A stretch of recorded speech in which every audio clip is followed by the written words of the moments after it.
Oi, você viu na última teleaula de física que nós podemos representar a matéria como um conjunto de átomos. E o modo como esses átomos se ligam uns aos outros caracterizam os estados em que a matéria se encontra. Isto é, se ela está no estado sólido, líquido ou gasoso.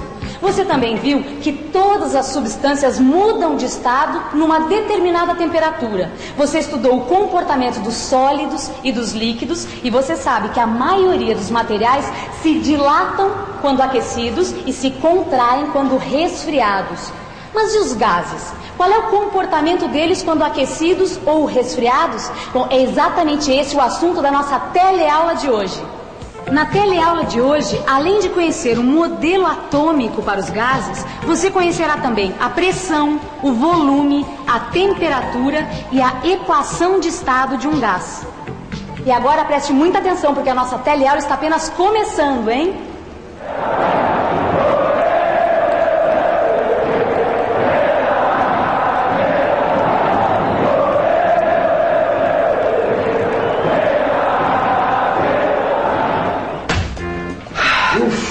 Nossa, Vicente, que jogo, mano!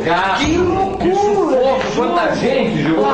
Nem me fala em quanta gente! Eu achei que a gente ia morrer encurralado ali, Vicente. Agora, você viu a cara do Gaspar e da Maristela? Que desespero! Olha, se eu soubesse, eu não tinha nem convidado eles pra ir com a gente no futebol, não. Aquela quantidade de gente, todo mundo pulando, empurrando, gritando. Pô, tá parecendo uma panela de pressão aquilo. Nossa! E na hora que abriram os portões, então, rapaz, que foi aquela correria danada. Ainda bem que os portões eram grandes, entendeu? E a pressão diminuiu. E que o estádio também era grande, porque senão, não sei não, Vicente. Sabe o que eu achei engraçado? Uma coisa que a Maristela falou antes de abrir o portão, que eu tava aquele empurra. Ela falou assim, nós estamos parecendo as moléculas de um gás. Achei engraçado isso aí, meu. É mesmo? O que será que ela quis dizer com isso, hein, Vicente?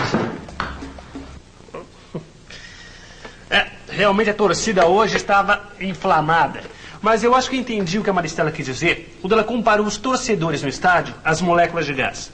Você se recorda que num gás não há uma estrutura atômica bem definida. As ligações entre os átomos estão em número muito pequeno.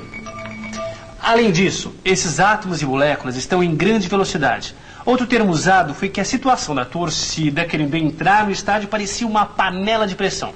Então vamos pensar um pouco. Vamos pensar um pouco. O que ocorre quando fechamos uma panela de pressão com ar dentro e a colocamos no fogo? Ocorre que nós estamos fornecendo calor ou energia térmica às moléculas. Aí, como a gente já sabe, as moléculas começam a se agitar mais rapidamente. E quanto mais rapidamente elas se agitam, mais provocam um aumento de temperatura. Elas também se chocam mais intensamente contra as paredes da panela, causando um aumento da pressão. À medida que continuamos fornecendo calor, a pressão aumenta até ser suficiente para levantar a válvula de segurança da panela. Dessa forma, o gás começa a escapar pela válvula. Bom, isso ocorre porque a pressão externa à panela é menor do que a pressão no seu interior, o que permite que o gás escape da panela, impedindo que a pressão aumente ainda mais. E foi praticamente isso que aconteceu com a torcida. Só que o calor, no caso do estádio, é a impaciência da torcida, que começou a ficar cada minuto mais irritada pelo fato do portão não se abrir. A agitação foi crescendo tanto que se pode realmente dizer que se os portões não se abrissem, a torcida explodiria. Muitas pessoas colocam a panela de pressão debaixo da torneira de água para que ela esfrie mais rápido. Porque aí você já sabe.